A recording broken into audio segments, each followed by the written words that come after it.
এক অসম্পূর্ণ প্রেমের গল্প। গল্পটি শোনালেন মৌমিতা দি ভাইয়ের প্রেমিক। 13 বছর আগে কোচিং থেকে তাদের প্রেমের আগমন হয় এবং আগস্ট মাসে 9 তারিখে রাত্রি 11:30টার সময় তাদের শেষ কথা হয়। এতক্ষণে আপনারা জেনে গেছেন মেয়েটির নাম ডক্টর মৌমিতা দেবনাথ। অনেক কষ্ট করে পড়াশুনো চালিয়ে মৌমিতাকে ডাক্তার বানিয়েছিলেন তার বাবা মা। মৌমিতা দেবনাথ ছিলেন তার বাবা মায়ের একমাত্র আদরের কন্যা। তার মা বাবা তাকে অনেক কষ্ট করে তাকে ডাক্তার বানিয়েছিলেন, কারণ শেষ বয়সে মেয়েই ছিল তাদের একমাত্র আশা ভরসা। কিন্তু তার মা বাবার স্বপ্ন এক নিমেষে ভেঙে চুরমার হয়ে গেল। আরজি করের মেয়ে নির্মম অত্যাচারের মৃত্যুতে ভেঙে পড়লেন তার মা বাবা। এটাই তো ছিল মা বাবার কষ্ট।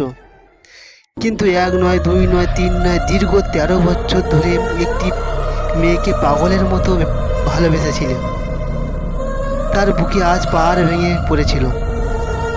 বিয়ের ফাইনাল তারিখ কথাবার্তা চলছিল দুই পরিবারের মধ্যে, আর সামনে নভেম্বর মাসে তাদের বিয়ে হওয়ার কথা ছিল। কিন্তু পূর্ণতা পেল না সেই 13 বছরের ভালোবাসা। প্রায় 13 বছর আগে দমদমে একটি প্রাইভেট কোচিং সেন্টারে তাদের প্রথম দেখা হয়েছিল।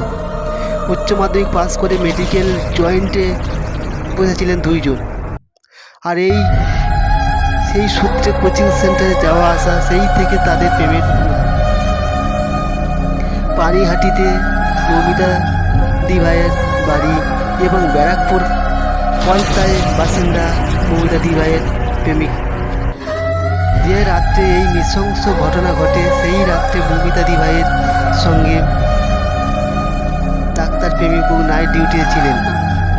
নদিয়া একটি মেডিকেল কলেজ, একটি হাসপাতালে চিকিৎসক হিসেবে কর্মরত ছিলেন তিনি। ঘটনার দিন ঠিক রাত 11:30টার সময় মৌমিতাদির সঙ্গে তার প্রেমিকের শেষ কথা হয়।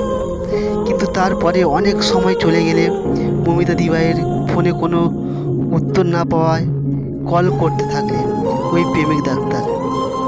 মেসেজেও বেশ কয়েকবার খোঁজ নেওয়ার চেষ্টা করেছিলেন তিনি, কিন্তু কোনো উত্তর মেলেনি। মৌমিতাদি ভাইয়ের প্রেমিক ভেবেছিলেন ডিউটিতে আছে, ব্যস্ত, রিপ্লাই দিতে পারছে না। কিন্তু সেই রাত্রি তার জীবনে দুঃস্বপ্ন হবে তা তিনি কখনো ভাবতে পারেননি। মৌমিতাদি ভাইয়ের বাড়ির সামনে এখনও সেই সোনালি রঙের রেসপিরেটরি নেম প্লেট না ঝলমল করছে। সেই বাড়িতে বিয়ের সানাই বাজার তোড়জোড় চলছিল। সেই বাড়িতে এখন শোকের ছায়া। এরপর কি করবেন, কিভাবে সেই ভালোবাসা মানুষটাকে ছেড়ে বাকিটা জীবন কাটাবে বুঝে উঠতে পারছে না মৌমিতাদি ভাইয়ের সেই হবু প্রেমিক। যারা এই ঘটনার সঙ্গে যুক্ত, তাদের যেন কঠিন থেকে কঠিনতম শাস্তি হোক দাবি মৃত শোকাহত প্রেমিকের। আমরা সবাই চাই সঠিক খুনিকে ধরে কঠিন থেকে কঠিনতম শাস্তি দেওয়া হোক।